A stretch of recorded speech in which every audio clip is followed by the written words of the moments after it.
Bienvenue sur les podcasts du site media24.fr, le média indépendant d'information sur l'économie, l'environnement et les sciences.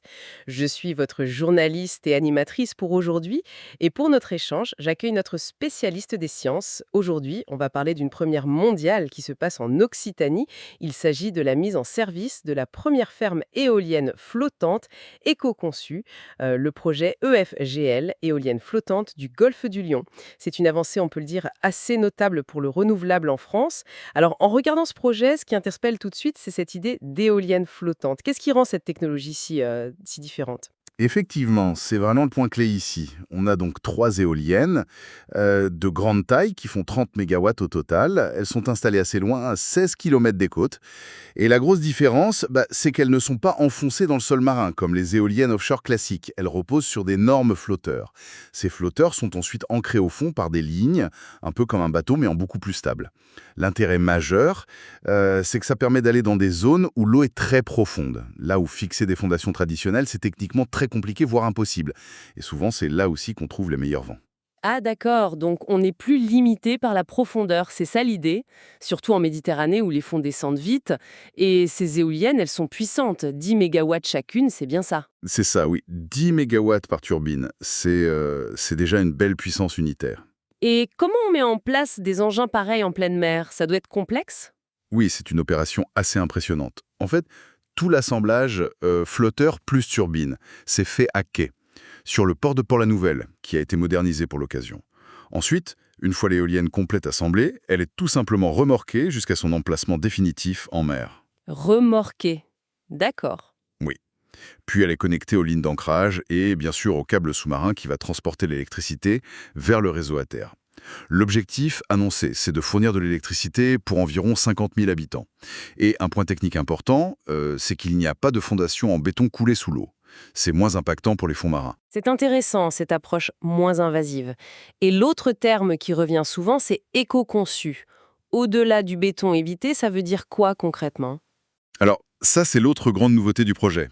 Ils ont intégré ce qu'ils appellent des bio-huts directement sur les flotteurs. Des bio-huts. Oui, ce sont en fait des sortes de petits habitats artificiels, comme des récifs miniatures. L'idée, c'est de créer des zones refuges, des nurseries pour les jeunes poissons, les larves, etc., pour qu'ils puissent se développer à l'abri. C'est une approche qu'on appelle nature inclusive. On ne cherche pas seulement à minimiser l'impact négatif, on essaye activement de créer un effet positif sur la biodiversité locale. Et cette combinaison éolien flottant et restauration écologique active, c'est ça la première mondiale. D'accord, donc une double fonction. Produire de l'énergie et en même temps aider un peu l'écosystème marin. C'est une belle idée. Et qui est derrière ce projet? C'est une initiative isolée ou ça s'inscrit dans une vision plus large? C'est porté par Ocean Winds. C'est une coentreprise entre Engie et EDPR et DP Renewables. Ils ne partent pas de zéro, hein. Ils ont déjà une expérience similaire au Portugal, avec Windfloat Atlantique, une ferme de 25 mégawatts qui tourne déjà. Donc F2FGL, ici en France, c'est vu un peu comme une étape clé, une vitrine technologique. Et l'étape d'après, c'est un projet beaucoup plus grand, EFLO, de 250 mégawatts, toujours en Occitanie. Clairement, l'ambition est de faire de la région un pôle d'excellence européen pour l'éolien flottant. On sent bien l'ambition industrielle, oui. Et le lien avec le territoire, l'implication locale, ça a été pris en compte? Apparemment oui, c'est un point qui y est souligné.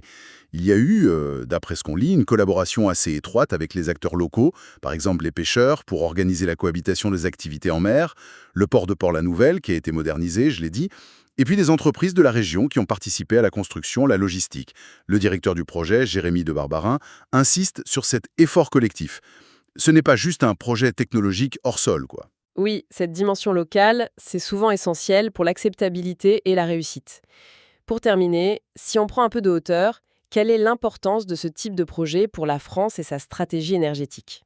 C'est très significatif pour plusieurs raisons. Déjà, la maîtrise de l'éolien flottant, ça ouvre des perspectives énormes.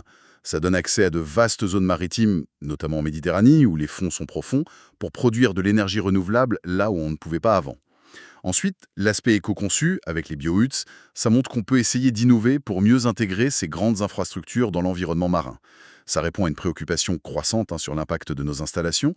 Pour la France, qui cherche à accélérer sur l'éolien en mer, développer cette technologie flottante et cette approche plus respectueuse, c'est potentiellement un atout majeur. Une façon de se positionner sur une filière d'avenir. Donc, pour résumer, EFGL en Occitanie, c'est cette première ferme éolienne flottante éco-conçue, 30 mégawatts, de quoi alimenter 50 000 personnes, une innovation marquante avec ses biawuts pour la biodiversité et un projet ancré localement qui sert de démonstrateur pour la région Occitanie et pour la France.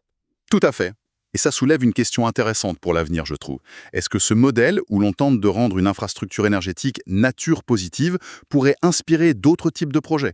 C'est peut-être une piste, voilà, pour concilier nos besoins en énergie avec le respect de la biodiversité, un défi quand même majeur. Merci pour votre écoute et retrouvez plus d'actualités sur media24.fr.